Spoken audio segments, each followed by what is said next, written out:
মোহাম্মদ নুরুল আলম, মোহাম্মদ আলামিন এবং মোহাম্মদ সিরাজ মোল্লা কদমতলী থানাধীন এই হত্যাকাণ্ডটি সংঘটিত হয়।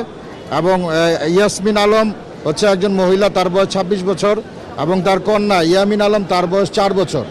এদেরকে তারা ফাঁসি দিয়ে হত্যা করে।